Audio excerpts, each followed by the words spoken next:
And give it a couple more minutes here while it turns on the recording. There we go. All right. So, good afternoon once again, and happy to have you here. It's a short week this week, and what we need to do today is talk about PKI and public key infrastructure. We talked about encryption last week and how it is the foundation for all of our internet security. And that makes it extremely important to us to understand, all right, so that we can understand what makes it work. All right. And how do we implement it? How do we control it? All right. So what we're going to do today is once again focus on the theory a little bit. All right. And then we've got a nice holiday at the end of this weekend. And so we will pick up with the actual implementation part relative to our practice. Theory guides our practice, all right? And we've got two enhancements on the assignment that use this mechanism directly, all right, to secure communications. And we use it to secure communications between our servers and to secure the communications between our web server and our browser, which is, 100 times a day. Well, every time you connect, 90% of the time, right, you're going through this process. And as I say, that's what makes it so important for us to understand.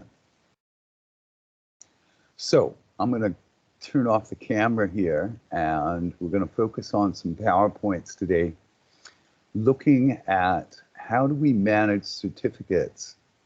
Where do they come from? How do we keep track of them? How do they get used in practice by our software to provide security for our online communications? Yeah, let's do this one. I'll put off the camera and slide that over there. All right, let's see where we're at here. Okay, good. All right, now, one thing I want to say is for this bit, all right, the best browser to use is Google Chrome, all right, because it seems to make it a little bit easier to manage our certificates. We can also do it directly with the operating system. And we'll look at both of those techniques today. So let's start off just a little bit of conceptual review from what we talked about last time. All right. We were talking last time about the idea of encryption, all right, as a mechanism that we can use as part of our security policy or our security strategy or program, if you like. All right. And the three classes of algorithms, and again, we don't have to get totally into the math because it's hugely complicated. We can leave that to the mathematicians, all right? But these three classes of algorithms are important to us because we combine them in different ways to achieve different security goals, all right? So we talk about conventional or standard or shared key encryption. All right? Technically, that's called reversible and symmetric. Then we talk about another class of algorithms. It's not, totally technically accurate, but everybody calls it public key encryption, which is technically reversible and asymmetric, right? And then we talk about one-way, and again, everybody calls it a hash algorithm. I'm sorry, everybody calls it a hash or hash encryption, all right? And again, that refers to the mathematics of the algorithm. The term that we're going to use most often is message digest, which refers to the output of that hash algorithm. And the key property there is that you can never take the encrypted ciphertext and transform it back to the human readable plain text. Reversible algorithms, symmetric, asymmetric, conventional, public key, you can do that. You can take the output, the encrypted, scrambled up output, and convert it back to its normal plain text form. But one-way hash algorithms can never do that. It's a goal for the mathematicians, and it's one of their KPIs, key performance indicators. What makes them know that they've done it right and done a good job. So we've got these three, but each one has particular properties that we want to take advantage of. Public key encryption versus conventional encryption. Public key is much slower than conventional encryption, so somehow we'll want to take advantage of the speed, but symmetric encryption, conventional encryption has this problem of how do we share an encryption key, and public key encryption offers a way for us to exchange that key securely.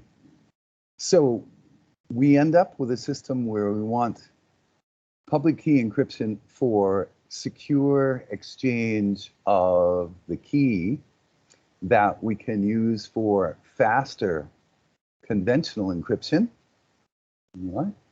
And we'll also need a mechanism to prove that we're talking to the person or the entity that we hope we're talking to, right? By making a payment from my bank account, I certainly don't want to be on some fake-o Russian Ukrainian site that only looks like Maybank. I want to be sure that I'm actually talking to Maybank, all right?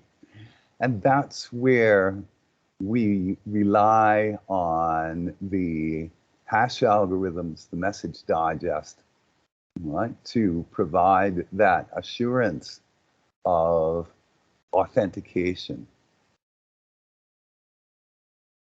So we combine these together into what we call a security protocol, right? You know, when you meet the royalty, you go to the palace, there's certain things you have to do, certain clothes, colors of clothes that you wear, certain things that you say, what? That's all protocol, what happens when one party meets another party, all right? And that's why they call it a protocol for TCP/IP is called a protocol for the same reason, all right? People know what to expect of the message that you are sending. You need to send the proper kind of a message so that people can interpret it correctly. And that's really what protocol means, both in a general sense and in a technical sense. So encryption, as we've said, is a mechanism that we can incorporate into our security protocols. So we start with public key cryptography, all right? Relies on a matched pair of encryption keys. Encryption key is a bit string. Most people refer to it as a number, which is fine, all right? But again, in computer science, everything is a bit string, and whatever template we lay over the top allows us to interpret it, all right? So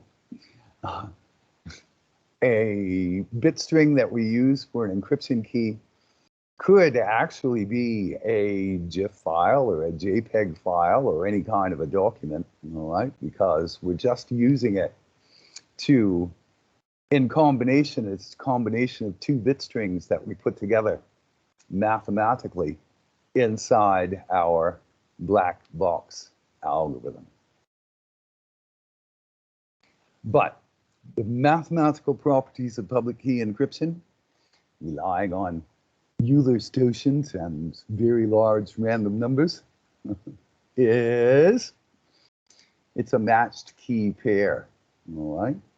Whatever one key does, only the other key can undo.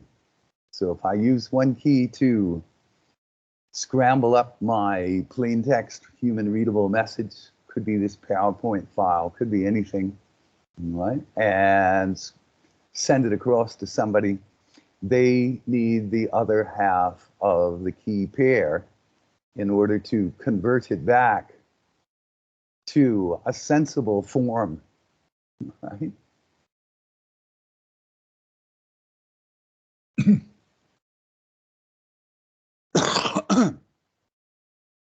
So this was a really new concept, well, relatively new concept in encryption, right?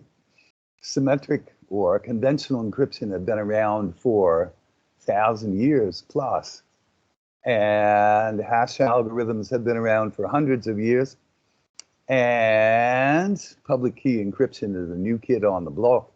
It's only been around for decades, right?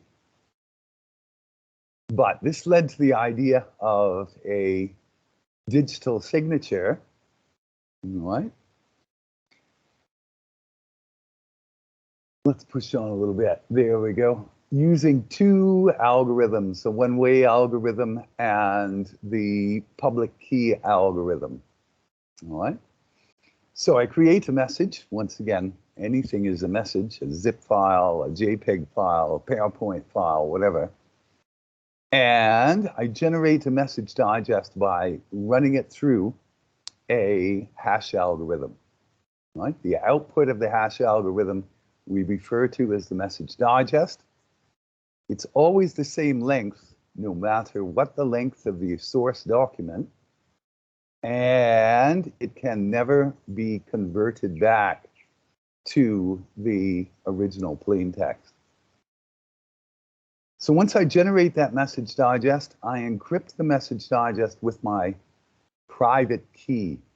The private key is one half of the key pair that I always keep secret and secure, all right?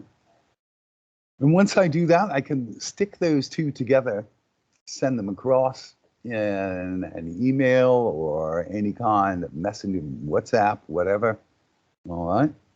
And on the other end, anybody that has my public key that they can get from my website or wherever I want to publish it, they can unencrypt that, which means that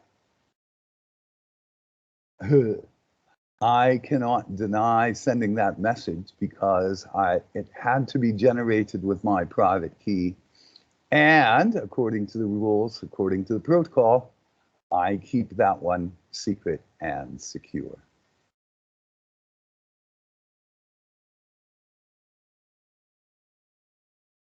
So here it is with Alice and Bob, all right? Alice got Bob's public key from someplace, all right? And when she gets this document with a digital signature, she splits them apart and she takes the encrypted message digest, unencrypts it, all right? And using the same algorithm, runs that document through one more time and then compares the new output to the trusted stored copy. And if they match up, 100%, zero margin for error here. All right, they match up 100%. Then Alice is confident that this message is genuinely from Bob. All right? But this idea of the trusted stored copy, let me just say once again, all right, this process of get a new plain text, run it through hash algorithm, compare the output to a trusted stored copy. This is exactly what happens when every time we log in with a password, all right, it takes that plain text that we type into the password box, all right, runs it through the algorithm, comes up with the output and compares that to the output from the first time we created the account, all right? First time we created the account, the operating system takes that password that we type in twice, generates the message digest, right? And every time we log in after that, that one becomes the standard, and we type in our password or do our swipe gesture or use our fingerprint or whatever, right? And the new one is compared to the old one. And if it matches perfectly, we're in. Doesn't, we're locked out.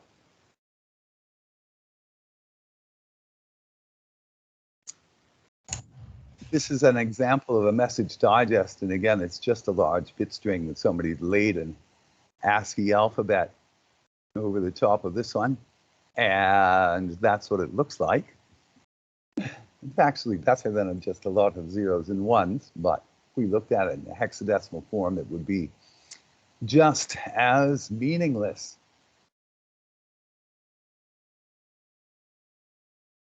Okay, I think we've got the idea about that at this point.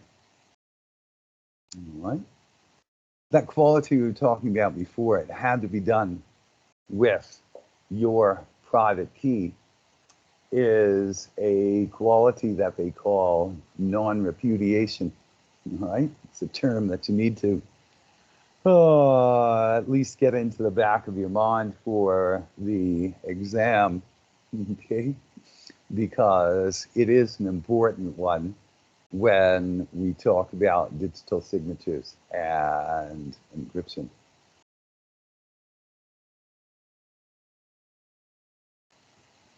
Okay, so there's a little bit of review.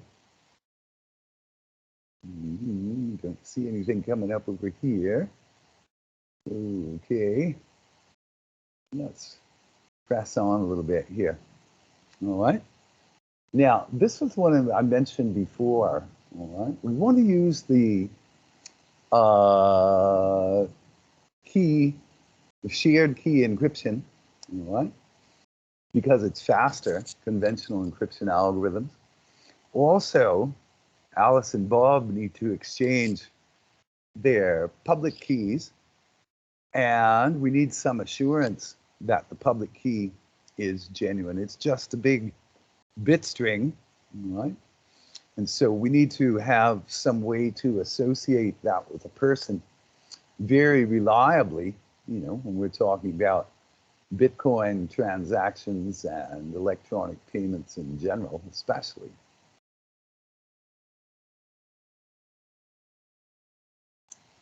So, how do we get this done? All right. I think we talked about this last time. All right. Alice and Bob. All right. What happens if there is an evil man in the middle here who can transparently intercept all of the communications between Alice and Bob. All right?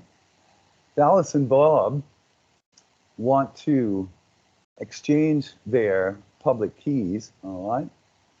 Bob wants to give Alice his. Alice wants to give Bob hers.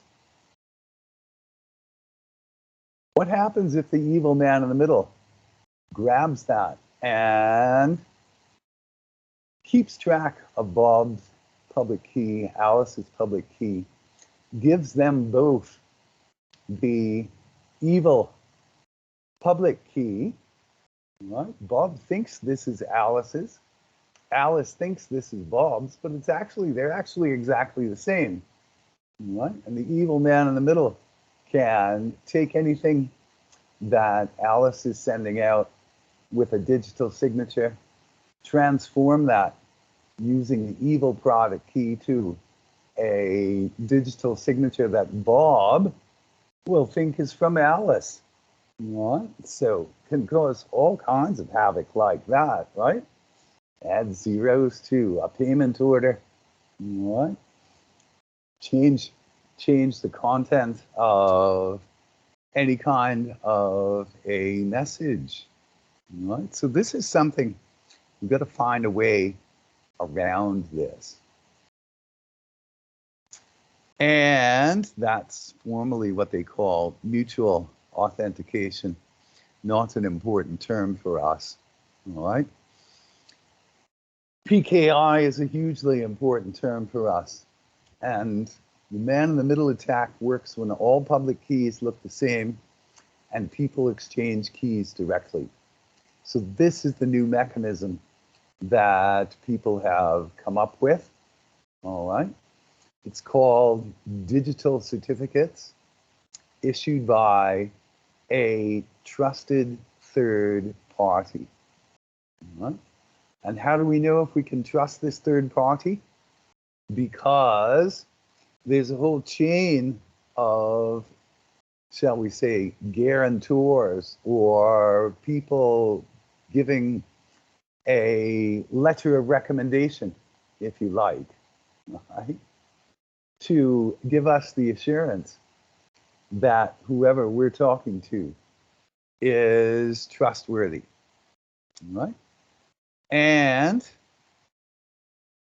these letters of reference, these certificates that say this is a trustworthy person, all right, it says usually it always has an expiration date. In these modern times, they keep shortening the expiration date.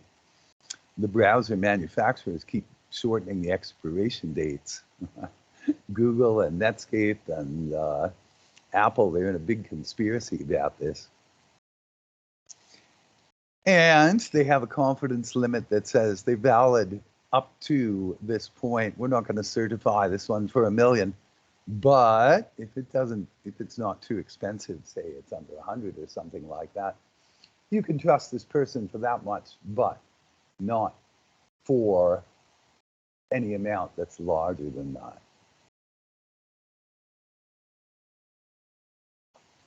So there's a whole bunch of these certificate authorities. There's some people that will give them out for free, but most people have to pay for them if you're going to have any kind of real confidence in the site, all right?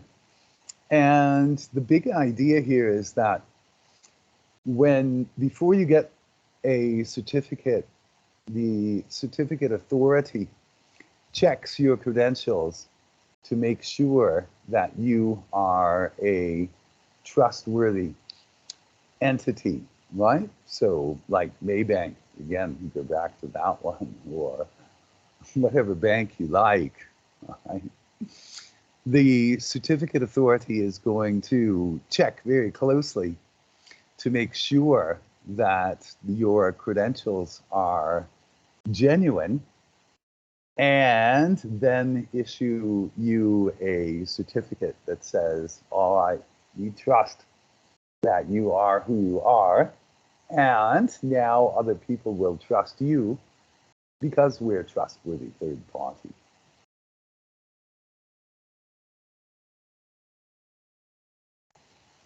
So just a quick block diagram here, all right, that shows the basic structure of a digital certificate, all right? These are called X509 for the ITU, International Telecommunication Union standard number from back in the day. I don't know why they called it that, but everybody refers to it as X509 because everybody is kind of using this as part of the protocol, all right? So there is some what they call subject identification information, the subject public key, all right, and the name of the certification authority and their digital signature, which actually comes from, or can be verified, when actually can be verified using another certificate. All right. Let's stop right there for a minute. And let's switch over and look at this in action. It makes, I think, sometimes makes a little bit more sense to see it real rather than to see it in these kind of diagrams. All right. Now, I've got, yeah, here it is, Google Chrome up here. All right.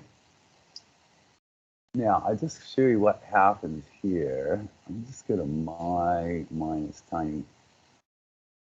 mytiny.net. All right. Mytiny.net comes up not secure, all right, with HTTP in the URL, all right. It says not secure.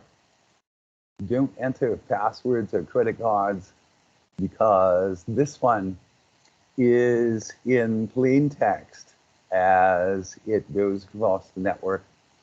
So it would be too simple for that evil man in the middle to get in and capture the data as it comes across the network.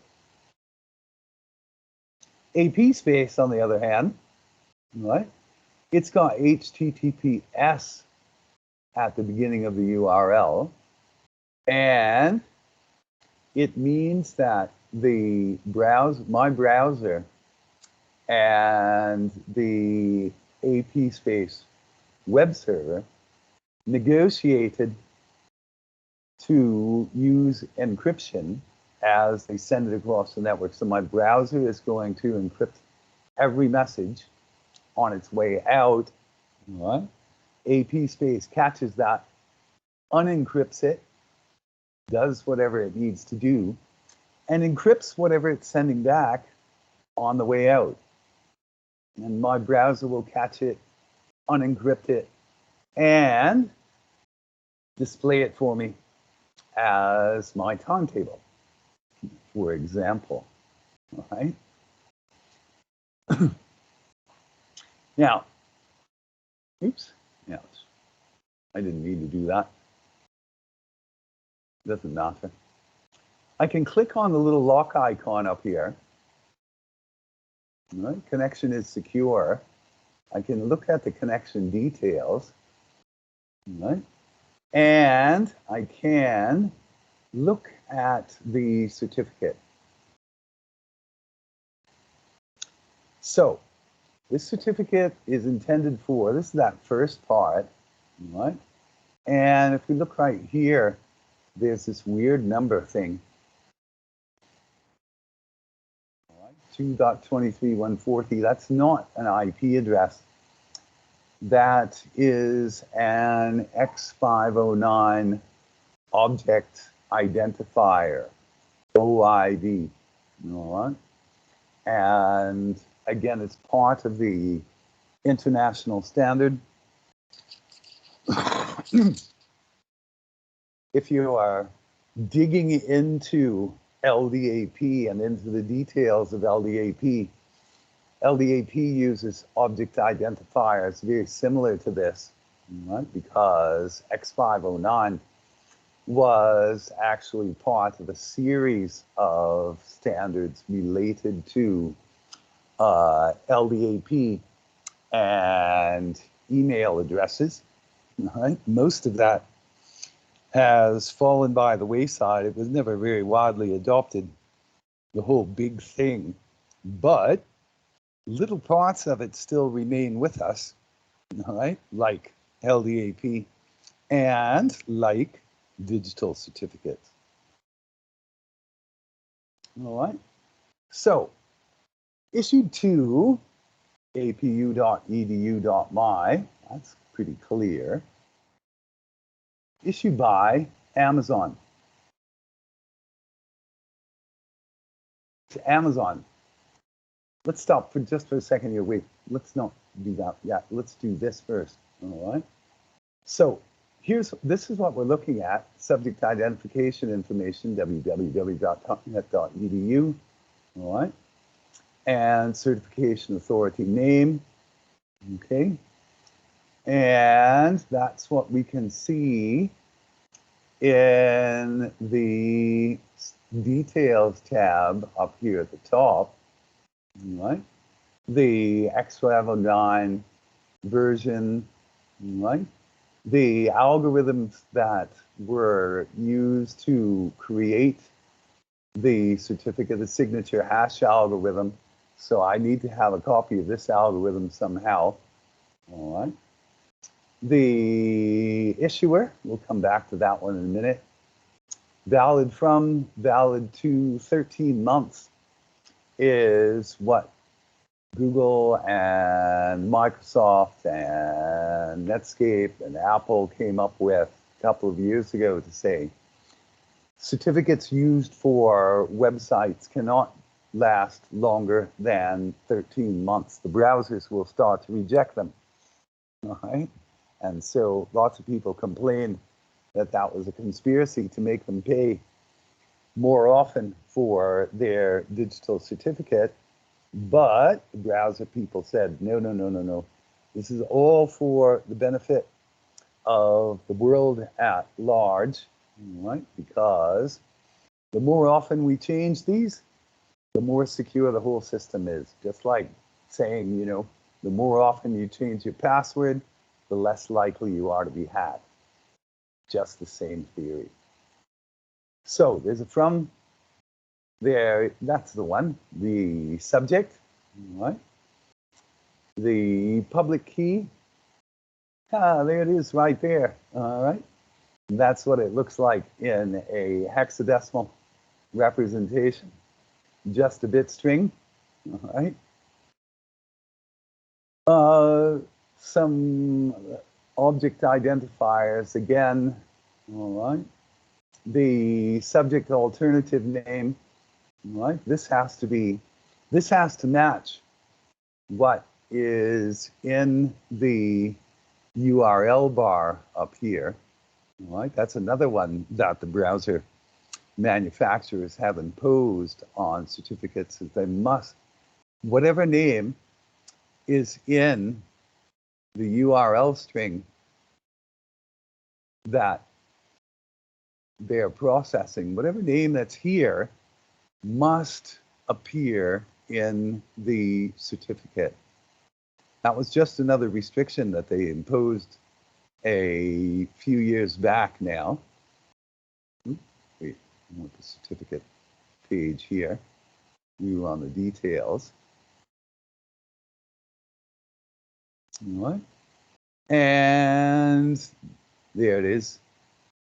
Key digital signature, key encipherment. All right. Again, depends on how much you pay, how much you get in terms of key usage, right? And basic constraints, right? And again, there's a message digest of the whole thing here, right? That they call a thumbprint. So that's the certificate itself, right? The other interesting thing here is the certification path, what we can call a chain of trust. All right. So Amazon issued the certificate to APU. All right.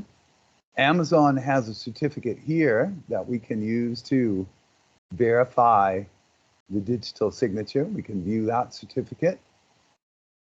And that one was issued by Amazon Root CA1. And Amazon Root CA1 has a certificate issued by Starfield Services G2. That was issued by Starfield Class 2 Certification Authority. So I can walk this chain all the way back up. But at the end of the day, I have to trust Starfield Class 2 Certification Authority. If I look at this certificate, all right, prove your identity, ensure software integrity, protect the email messages, identity of a remote computer, and issuance policy. So this one is obviously a much more expensive sort of certificate because it means that Starfield trusts Amazon to really live up to all of the expectations of a first-class certificate authority. All right? Details are very much the same, except, look at this, it lasts a lot longer time. All right. And the certification path is just going to show these two on up above. Now, here's the interesting one. This one, right? Again, it's a CA certificate, all right? But look at this, issued to and issued by, and for 30 years, all right? This one is called a self-signed certificate. And I think that's pretty obvious reasons that we call the self-signed certificate there, right? And self-signed certificates are the end of the chain, which means that you've got to trust Starfield Class 2, right? Otherwise, you can't trust anybody that is associated with them. Now, I don't know who Starfield is, but if Google trusts them, then I'm willing to go along with it because this one comes in the browser. What do I mean when I say it comes in the browser? Let's take a look at that part. All right, but that's the certificates that we're working with and this idea of the chain of trust and the root CA, right? If I come over here in Chrome, and again, this works pretty much the same in all browsers, all right? But it's a little bit different one to another. Come over here and go to Settings. And get past, hey, where do you go? Can't see it with the magnifier up. Hang on a minute.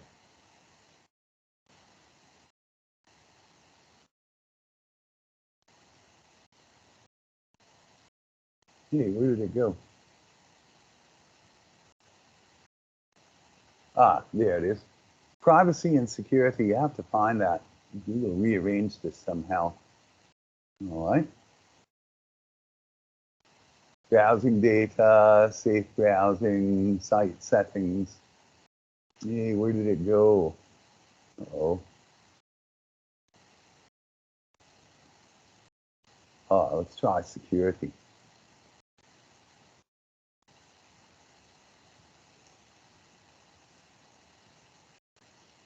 There it is, under settings, privacy and security.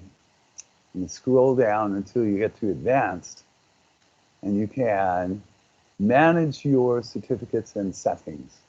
HTTPS, right? That refers to that little lock part in the browser URL. SSL is the actual protocol that is not being used. All right. So here's my personal store. All right. These are ones that somehow showed up on 11/10/2025 expiry date. All right. These are issued by Asia Pacific University Intermediate CA1. All right.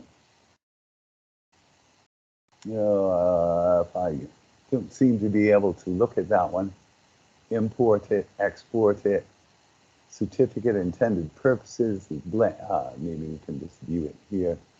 All right, provides my identity to a remote computer. All right.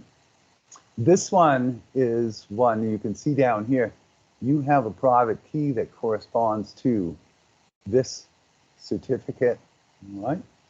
These were the ones that came when I connected to the APU network, the new BYOD network. All right. Intermediate certificate authorities. All right. There's an Asia Pacific University Root CA1, and I don't see GoDaddy and Google here. All right. The one that I'm interested in is the Trusted Root Certification Authorities. All right, now I've got a new APU one in here. All right, that came about. Here is the one that I wanted to see. Starfield Services Root Certificate Authority and Starfield Root G2. These are the ones that we saw before. All right. And if we look down here a little bit more, you see a TinyNet Root CA certificate in here. All right. This is one that you add into your certificate store as part of the enhancement for setting up a secure connection between your browser and your web server using S-Tunnel, which we will talk about next Monday. All right, so this is something that we can manage, and it's a hugely important thing to manage. All right, oops, sorry. Managing certificates is a systems and network administration job all by itself. All right. We try and keep that to an absolute minimum because it's not a hugely interesting job, right? But it's something that needs to be done. And I think we just kind of acknowledge its importance, but we try not to spend too much time on it because I think it's hard to learn something from managing certificates, right? We're running a little bit short on time here, so I think just briefly here, the types of certificates, this concept, boxes and arrows diagram style of root CA, self-signing the first certificate in the chain, and then subordinate, called by CompTIA, intermediate, called by everybody else. All right. This chain of trust. The local certificate manager, here we go. This is the one that we use in Windows itself. All right. I'm not going to pop it up right now, but basically, all right, we can see this same set of categories here. This is actually very similar to what we were looking at in Google Chrome, but here we're managing them directly in Windows. And by the way, just to mention, right, certmgr.msc is the one we usually want to use, all right? You must do it this way with certlm if you want to use Edge. Edge has nothing like what Chrome has. Let me just put that in. Oops. Here. Edge does not have a security page to manage certificates like Chrome. All right. Must use certmgr.msc. All right. Firefox does not use the operating system cert for like Chrome and Edge do. So the process is slightly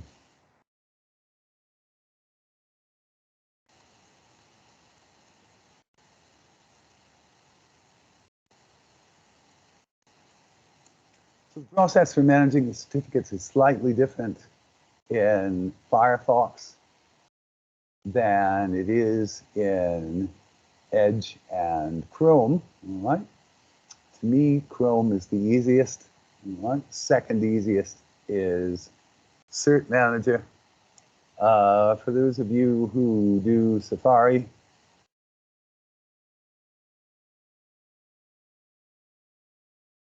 I don't know.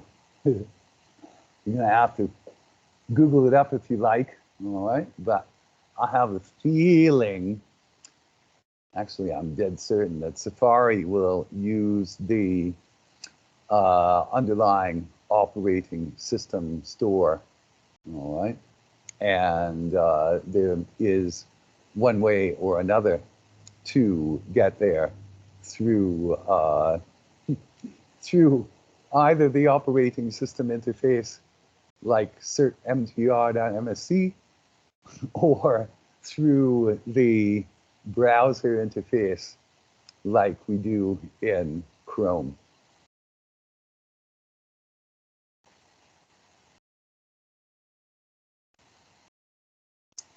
All right, let's see what else is here. All right. Process of obtaining a digital certificate. I think we're going to